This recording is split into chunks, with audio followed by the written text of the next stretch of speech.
गीता परिचय। कुरुक्षेत्र का विस्तृत युद्ध स्थल। आमने सामने थी कौरव और पांडवों की अस्त्र शस्त्र से सुसज्जित विराट सेनाएं, जिनका नेतृत्व कर रहे थे युद्ध कला में प्रवीण अनेक महारथ। सैन्य दल रह रहकर अपने वीरोचित समवेत उद्घोष के निनाद से गगन मंडल को कंपित कर रहे थे।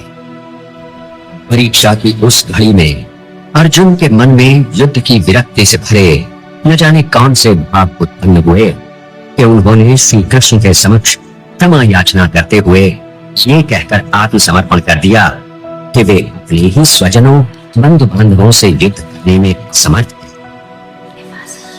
बल प्रधान क्षात्र धर्म से अर्जुन सीधे कार्पण्य भाव कायरता दोष में पहुंच गए थे।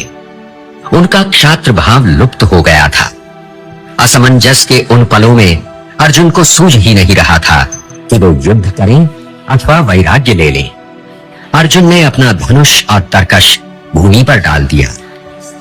अंतर्यामी श्री कृष्ण जान चुके थे कि आचार्य द्रोण के प्रतापी शिष्य तथा धरा के सर्वश्रेष्ठ धनुर्धारी का मनोबल खंडित हो चुका है। ऐसे में कृष्ण के समक्ष एक कर्तव्य आ खड़ा हुआ, गुरु का। अतएव तर्क, बुद्धि, ज्ञान और कर्म की चर्चा से तथा विश्व के स्वभाव की जानकारी देकर और अंत में सर्वोपरि परम सत्तावान ब्रह्म के विराट स्वरूप का साक्षात दर्शन कराकर कर्तव्य पथ से भटके अर्जुन के मन रूपी अश्व की रास खींचकर उसे क्षात्र धर्म की ओर उन्मुख करना ही महायोगी कृष्ण का एकमात्र लक्ष्य था। कुरुक्षेत्र के रण प्रांगण में श्री कृष्ण ने अर्जुन को जो उपदेश दिया था वही श्रीमद् भगवद गीता के नाम से प्रसिद्ध है। तत्व ज्ञान के वर्णन की भव्य और मुग्धकारी काव्य शैली गीता का निजी सौरभ है। इसीलिए इसका नाम पड़ा भगवद गीता, भगवान का गाया हुआ ज्ञान। ये महाभारत के भीष्म पर्व का अंग है। इसमें 18 अध्याय और लगभग 700 श्लोक हैं। गीता विचारों की, ज्ञान की सतत प्रवाहमती मंदाकिनी है, जो हमारी संस्कृति को युगों युगों से अपने पावन जल से सिंचित करती आ रही है। गीता का ज्ञान सिंधु इतना विराट और गहरा है कि जितना ही हम गहरे उतरेंगे, ज्ञान के उतने ही अनमोल मोती हमें प्राप्त होंगे। केवल भारत ही नहीं बल्कि समस्त संसार के दार्शनिकों, चिंतकों, धर्माचार्यों और साहित्यकारों को गीता की विचार संपदा ने प्रभावित किया है।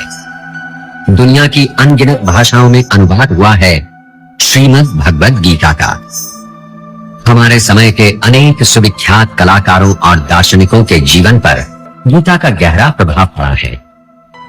इनमें शामिल हैं डॉक्टर हम्बोल्ट, रोमारोला और आयरलैंड के प्रसिद्ध कवि ए.ई.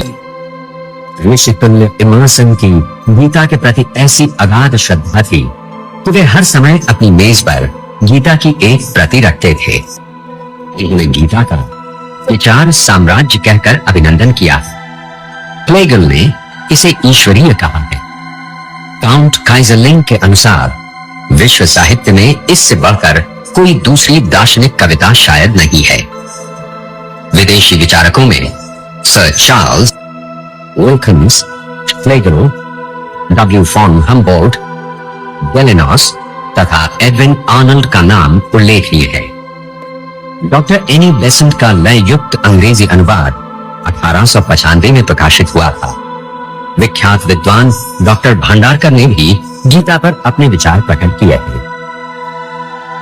महर्षि औरोबिंदो घोष ने एसेज ऑन गीता नामक कृति की रचना की तो लोकमान्य तिलक ने कारागृह में लिखी सुप्रसिद्ध कृति गीता रहस्य। महात्मा गांधी तथा विश्व विख्यात विद्वान और दार्शनिक डॉक्टर सर्वपल्ली राधाकृष्णन का टिप्पणी युक्त अनुवाद भी प्रसिद्ध है। अंतः साक्षात्कार पाने के कई मार्ग हैं, जैसे ज्ञान, ज्ञान, कर्म, प्रेम और भक्ति। अक्सर ये देखा गया है कि कोई भी ग्रंथ या महात्मा अपने ही मार्ग को श्रेष्ठ बताकर उसका ही अनुसरण करने की प्रेरणा देते हैं। गीता इसलिए भी विशिष्ट है क्योंकि इसमें कृष्ण ने सभी मार्गों का उल्लेख किया है ताकि हर मनुष्य अपनी समझ और स्वभाव के अनुसार अपने पथ का चयन कर सके और अंत में वो प्रत्येक मार्ग की अच्छाइयों और उनकी उपलब्धियों की निधि पा जाए।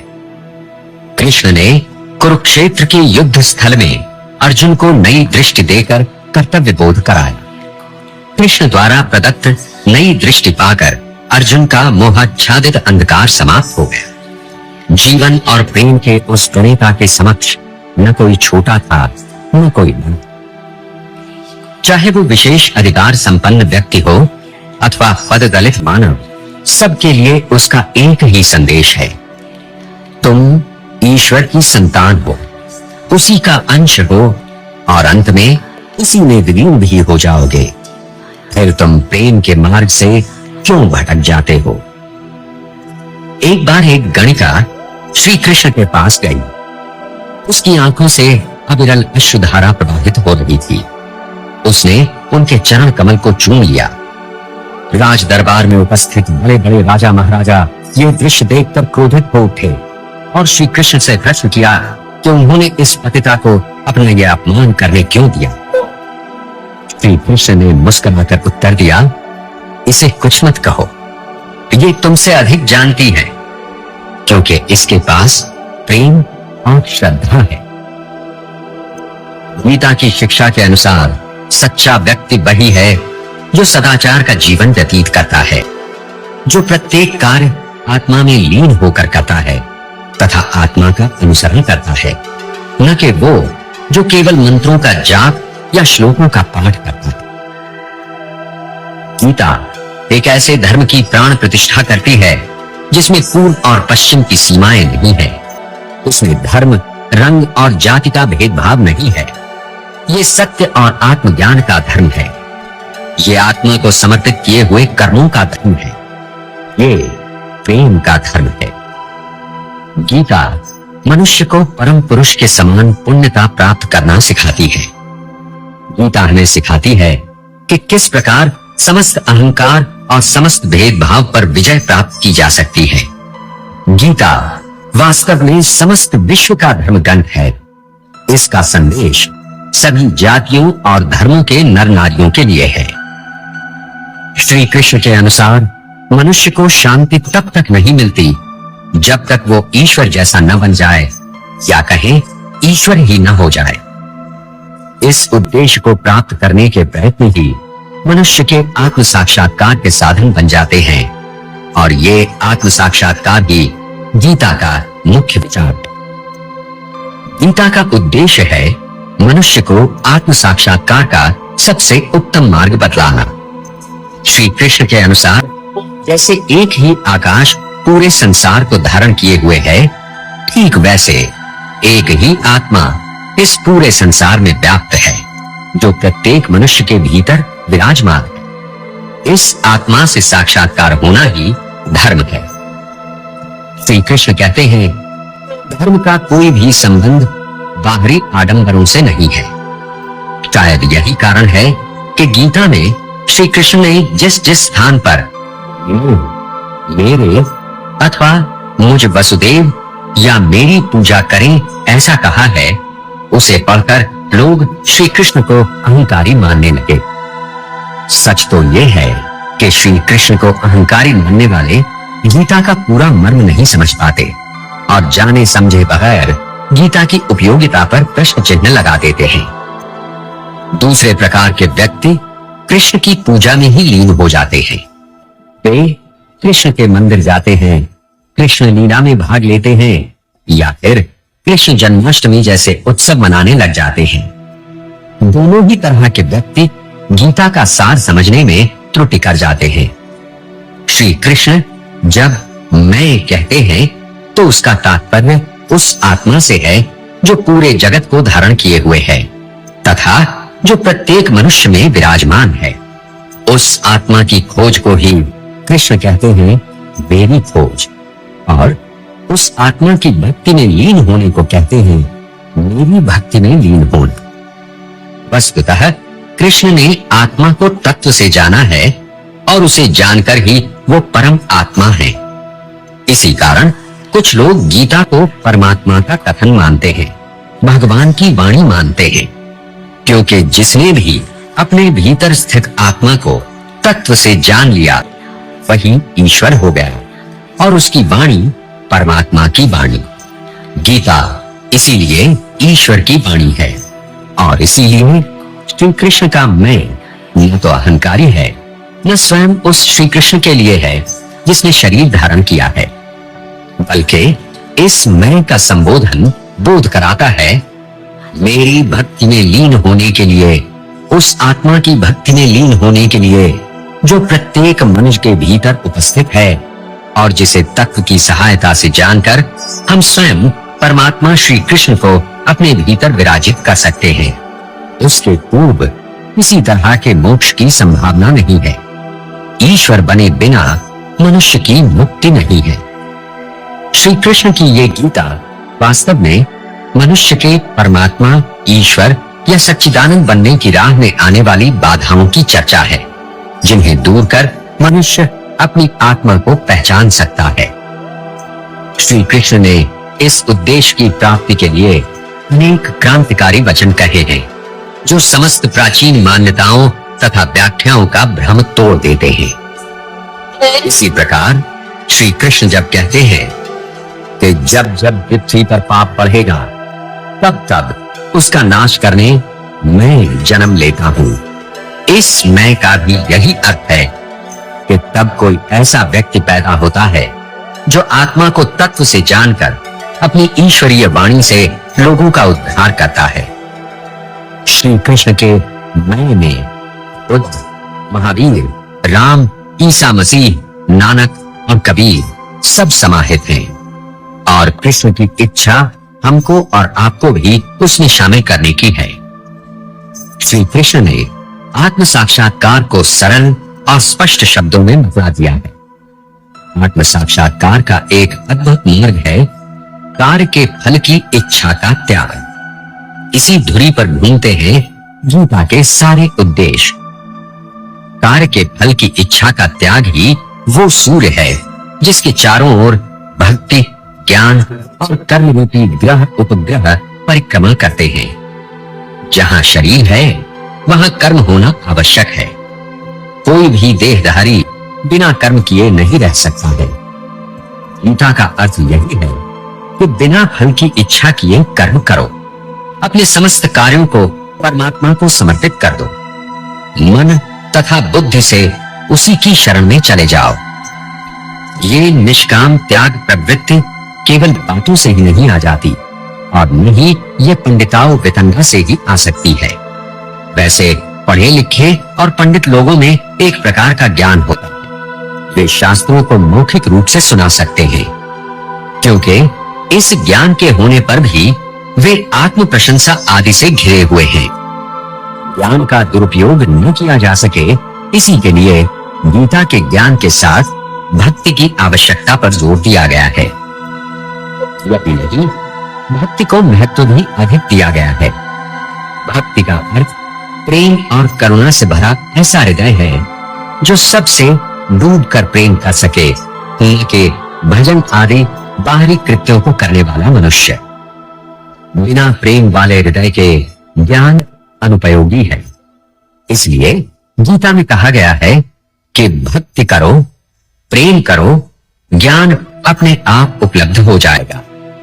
भक्ति पूजा का बाह्य आडंबर नहीं है। गीता में जिस भक्ति को आवश्यक बताया गया है वो कोमल हृदय की कोरी भावुकता मात्र नहीं है और उसे अंधविश्वास मानना बुद्धि की दरिद्रता होगी। गीता द्वारा प्रतिपादित भक्ति का बाह्य आडंबर से कोई संबंध नहीं है। एक भक्त चाहे तो अपनी इच्छा से माला, तिलक आदि धारण कर सकता है, लेकिन ये वस्तुएं सच्ची भक्ति का प्रमाण नहीं है। जो सरलता और दया का भंडार है, लेकिन फिर भी जिसमें अहंकार नहीं है, जो निस्वार्थी है, जिसके लिए शीत और ग्रीष्म समान है, जो हर्ष, विषाद और भय से विचलित नहीं होता, जो शत्रु और मित्रों के लिए समदृष्टि रखता है, जिसे मान अपमान प्रभावित नहीं कर सकते, जो उनसे अविचलित रहता है, जिसे शांति और एकांत प्रिय है, जिसकी बुद्धि निर्मल और निष्पक्ष है, ऐसी सच्ची भक्ति ही आत्म साक्षात्कार करवा सकती है। यही गीता की ध्रुव की तरह अटल सत्य शिक्षा है। वो जो कर्म को त्याग देता है गिरता है, वो जो केवल फल का त्याग करता है उन्नत होता है। लेकिन फल त्याग का अर्थ ये नहीं है कि परिणाम के बारे में उदासीन हो जाए। प्रत्येक कार्य के संबंध में व्यक्ति को ये अवश्य जानना चाहिए कि उससे क्या परिणाम अपेक्षित किया जा सकता है, किन साधनों से उसे प्राप्त किया जा सकता है और उसे प्राप्त करने का सामर्थ्य उसमें है या नहीं। वो जिसके पास पहले से इतनी जानकारी है, उसे फल के बारे में रत्ती भर मोह न करते हुए कार्य की पूर्ति के लिए संपूर्ण रीति से उसमें तल्लीन होना चाहिए। सच तो यह है कि जो फल का मोह त्याग करता है वो कार्य को पूर्ण रूप से करता है। इस कारण उसे कर्म फल सहस्र गुना अधिक प्राप्त होता है। ये साधारण विश्वास है कि धर्म भौतिक हितों से विमुख है। कोई भी व्यक्ति व्यापार में, राजनीति में धार्मिक रीति से व्यवहार नहीं कर सकता। इस प्रकार की गतिविधियों में धर्म का कोई स्थान नहीं है।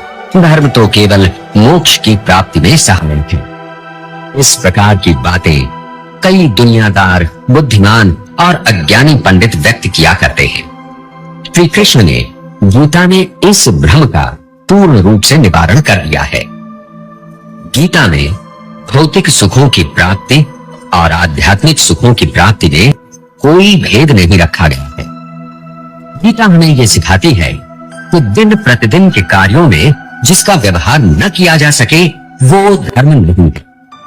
इस प्रकार गीता के अनुसार जो भी कार्य निष्काम भाव से नहीं किए जा सके वो त्याज्य है। गीता ये करो ये न करो का कोश नहीं है। जो बात एक व्यक्ति के लिए न्याय संगत है वही बात दूसरे के लिए न्याय संगत हो ये आवश्यक नहीं।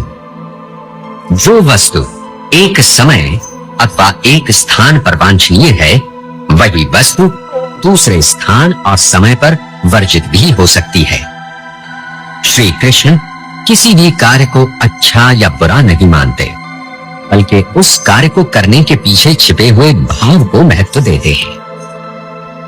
गीता में ज्ञान की प्रशंसा के गीत गाए गए हैं, परंतु ये ज्ञान मात्र ही बुद्धि नहीं है। ये हृदय को संबोधित करता है और हृदय द्वारा ही समझा जा सकता है।